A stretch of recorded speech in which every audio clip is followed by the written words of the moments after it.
पिछले पार्ट में जो आपने कहानी पढ़ी ये उसका अगला पार्ट है। मम्मी ने कहा, क्या हुआ बेटा? शायद मम्मी ने मुझे उन्हें घूरते हुए देख लिया था। मैं भी कहा, कुछ नहीं मम्मी, वो पानी थोड़ा ठंडा लग रहा है। मम्मी बोली, अरे एक बार डुबकी लगाएगा तो थोड़ा ठंडा लगेगा, बाद में नहीं लगेगा। मैंने पानी में डुबकी लगाई और मैं और मम्मी एंजॉय करने लगे। मैंने आसपास देखा कुछ औरतें और लड़कियां भी थी और उनकी ब्रा भी दिख रही थी, परंतु मम्मी के बूट्स शायद सबसे बड़े थे, इसलिए कुछ लोगों की नजरें हमारे ऊपर ही थी। लेकिन मैं और मम्मी बिना किसी परवाह के एंजॉय कर रहे थे। 1 घंटे मजे करने के बाद मैंने मम्मी को वाटर स्लाइडिंग के लिए बोला, तो मम्मी ने भी हाँ बोल दिया और हम पूल से बाहर आ गए। पहले जैसे ही मम्मी निकली तो मेरी तो आंखें ही फटी रह गई। मम्मी की कैप्री जांघों से चिपक गई और बड़े बड़े कुल्हों के ऊपर काली पैंटी जिस पर पीले धब्बे बने हुए साफ दिख रहे थी। मैं चुपचाप निकलकर मम्मी के पीछे चल रहा था। मम्मी के कपड़े गीले होने के कारण उनके शरीर से चिपके हुए थे और लाल ब्राउन येलो धब्बे वाली ब्लैक पैंटी में उनका बदन साफ दिख रहा था। इस चलते वक्त मम्मी के दोनों कुल्हे मटक रहे थे। कुछ लोग मम्मी को घूर रहे थे, परंतु मम्मी बेफिक्र होकर चल रही थी।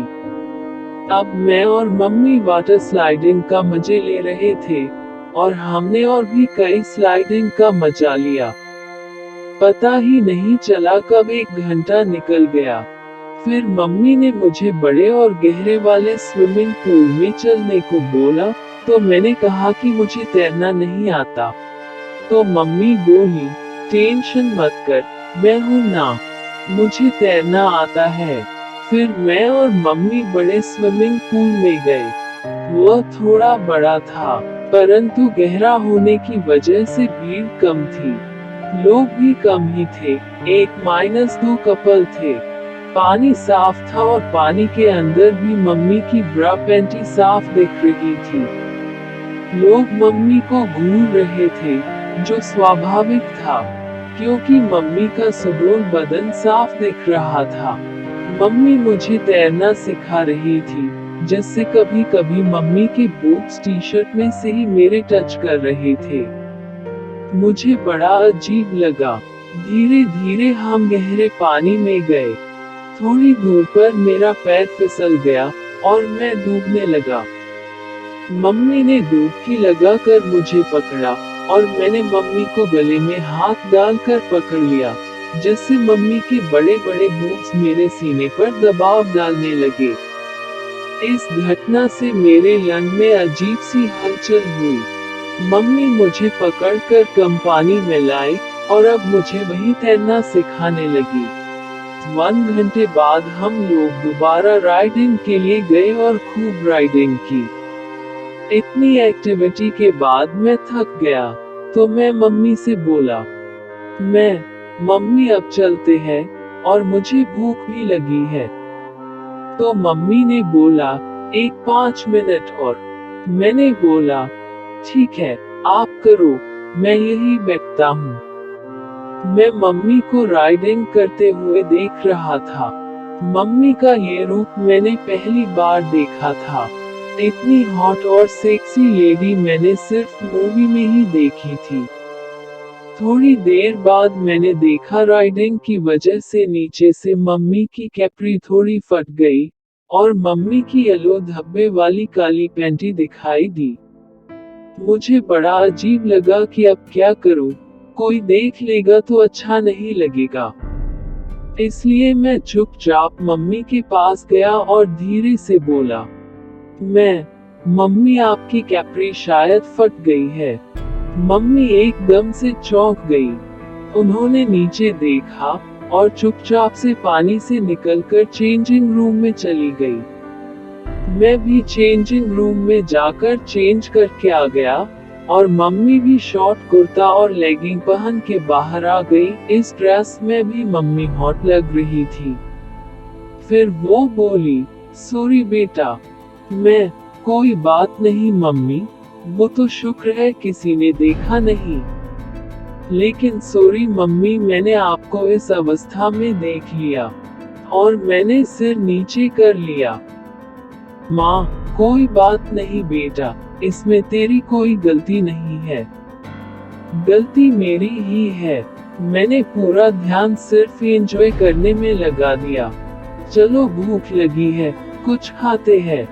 फिर मैंने और मम्मी ने रेस्टोरेंट में खाना खाया और घर आ गए। आकर मैंने और मम्मी ने कपड़े चेंज किए। मम्मी ने मैक्सी पहन ली और हम सो गए। शाम को मैं और मम्मी 6 बजे जगे। मम्मी चाय बनाकर लाए और हम दोनों चाय पीते हुए बातें करने लगे। मम्मी ने कहा, बेटा मजा आया आज। मैं भी कहा, हाँ मम्मी, बहुत मजा आया और थक भी बहुत गए। मम्मी, बुरा ना मानो तो एक बात बोलूं। मम्मी ने कहा, हाँ बोल। मैं भी कहा, मम्मी, आज आप बहुत सुंदर लग रही थी।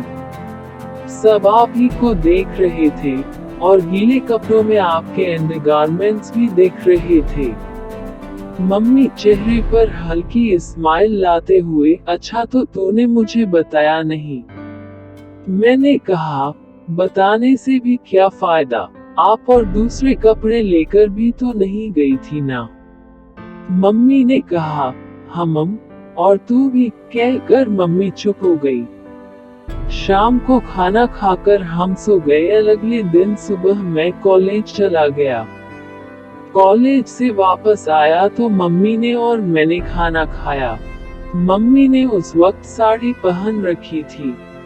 मैंने कहा, मम्मी इतनी गर्मी में आप साड़ी क्यों पहनती हो? इसमें तो और गर्मी लगती होगी ना। मम्मी ने बोली, क्या करूं बेटा, मेरे पास एक कैप्री थी, वो फट गई और वैसे भी तेरे पापा को साड़ी ज्यादा पसंद थी तो मैंने ज्यादा कुछ खरीदा नहीं। मैंने कहा, तो मम्मी अब तो पापा भी नहीं है, अब तो आप कुछ भी पहन सकती हो। मम्मी ने बोली, हम चलो अगली बार बाजार चलेंगे, तब हम दोनों शॉपिंग करेंगे। कुछ दिन बाद संडे आया तो मैंने बोला, चलो मम्मी आज शॉपिंग करने चलते हैं। मम्मी ने भी हाँ बोल दी और हम शाम को मॉल में शॉपिंग करने चले गए। पहले तो मैंने लोअर टी शर्ट ली, फिर मैं और मम्मी लेडीज गारमेंट शॉप पर गए। मम्मी ने अपने लिए एक ट्रिपल एक्सल साइज का लोअर और एक कैप्री ली और मम्मी ट्रायल रूम में चेक करने गई और लोअर पहनकर मुझसे पूछ, कैसा लग रहा है बेटा? वैसे तो फिट था, फिर भी मैंने बोला, मम्मी ये थोड़ा बड़ा लग रहा है।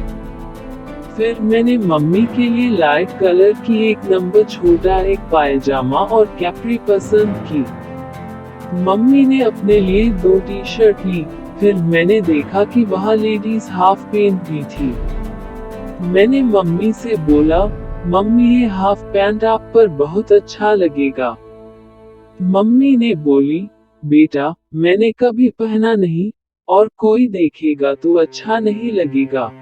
मम्मी बोली, बेटा एक ही रहने दे। मैं भी कहा, मम्मी ये एक मेरी पसंद का। मम्मी मान गई और फिर हम जीन्स लेने के लिए दूसरी शॉप पर गए। वहाँ से मैंने और मम्मी ने एक जीन्स ली। फिर मम्मी मुझे एक लेडीज अंडरगारमेंट्स की शॉप पर ले गई, तो मैं शॉप के बाहर ही रुक गया। मम्मी बोली, क्या हुआ ध्रुव, अंदर आ जाओ।